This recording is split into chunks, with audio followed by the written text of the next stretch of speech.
आदरणीय आदित्य मिश्र जी का हमारे कार्यक्रम की अध्यक्षता कर रहे हैं। उनका आदेश है काव्य पाठ करने का। हमारे बीच सुलभ अग्निहोत्री जी एक कवि हुआ करते थे।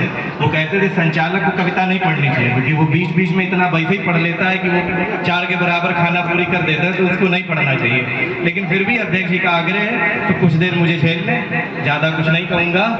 हो सके तो मेरी बातें 4 ये सुन लो महज, हो सके तो मेरी बातें 4 ये सुन लो महज।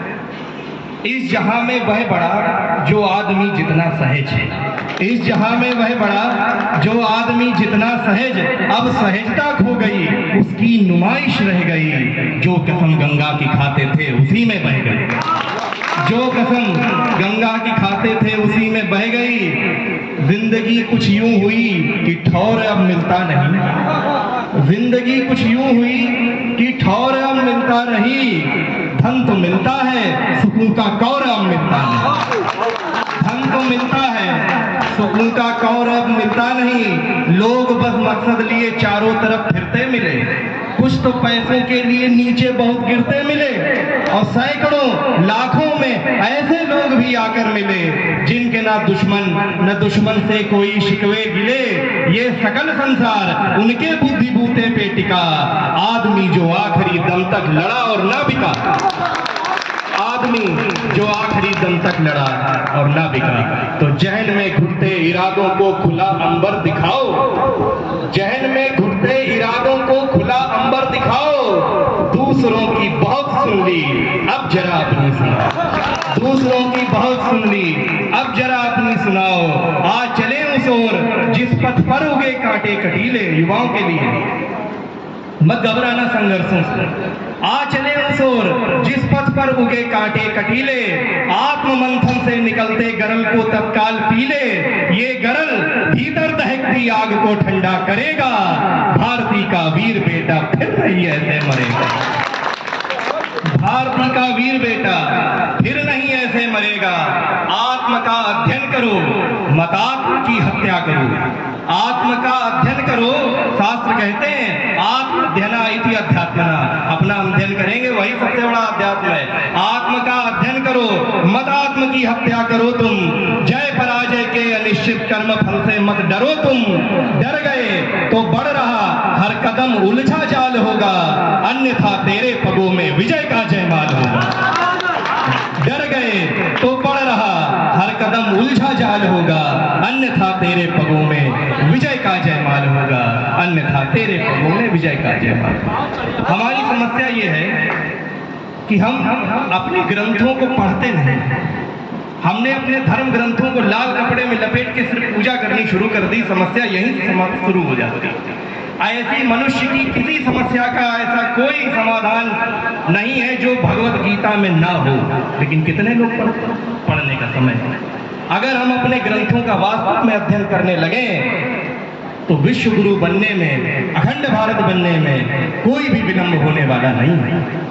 लेकिन बशर्ते हमें अपने बड़े बुजुर्गों के चरणों में बैठना पड़ेगा, हमें अपने ग्रंथों को पढ़ना पड़ेगा, अपने धर्म को, जो धर्म कहता है कि मनुष्यता सबसे बड़ा धर्म है, इंसानियत सबसे बड़ा धर्म है, वो हमारे ग्रंथ बताते हैं, लेकिन हम उन्हें पढ़ते नहीं। ऊपर से हम लोग कहते क्या है, बोले शिव जी भांग खाते हैं।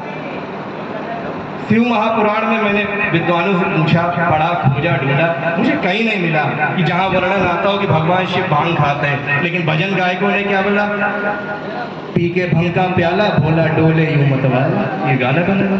अरे हम लोग क्या बना दे रहे हैं अपने आदर्शों। मैं एक छंद कहता हूं आपके बीच, शिव क्या है समझे, ध्यान धरे धरणी के धैर्य को भी धारते हैं, ध्यान धरे धरणी के धैर्य को भी धारते हैं, शिव ही खगोल गतिमान करते सब।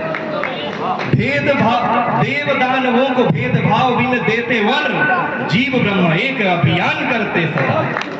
रहते गृहस्थ में परंतु लिप्त होते नहीं। एक भगवान शिव ही ऐसे हैं जिनकी पूरी गृहस्थी है, 2 लड़के भी हैं, बाकी किसी देवता गृहस्थी नहीं है। रहते गृहस्थ में परंतु लिप्त होते नहीं, कर्म योग का सही विधान करते सदा। और भांग आदि पीते नहीं, भोग व्याधि जीते नहीं, सृष्टि को बचाने विषपान करते सदा। कि भांग आदि पीते नहीं, भोग व्याधि जीते नहीं, सृष्टि को बचाने विश्वान करते सदा। श्रृंखला बड़ी है, मैं इसी के साथ अपनी वाणी को विराम देता हूँ। हमारे बीच अभी कुछ दिनों पहले आपने देखा होगा एक छोटा सा विवाद हो गया था हमारे दो संतों के बीच। एक परम ज्ञानी हमारे परम विद्वान परम श्रेष्ठ आदरणीय महाराज रामभद्राचार्य जी महाराज, उन्होंने कुछ टिप्पणी की संत श्री प्रेमानंद जी महाराज पे। हमारे कवि बिरादरी में सबसे बड़ा कवि जो ज्ञान मार्गी हुआ है वो कबीर हुआ है। कबीर बाबा कहते हैं जो कि ज्ञान मार्ग के सबसे बड़े कवि हैं, वो ये बात कहते हैं कि पोथी पढ़ पढ़ जग हुआ, पंडित भयानक होए, और ढाई आखर प्रेम के पढ़े तो पंडित हो। अर्थात वो जो ज्ञान मार्ग के सबसे बड़े कवि हैं, सबसे बड़े विद्वान हैं, वो भी भावना को श्रेष्ठ बताते हैं।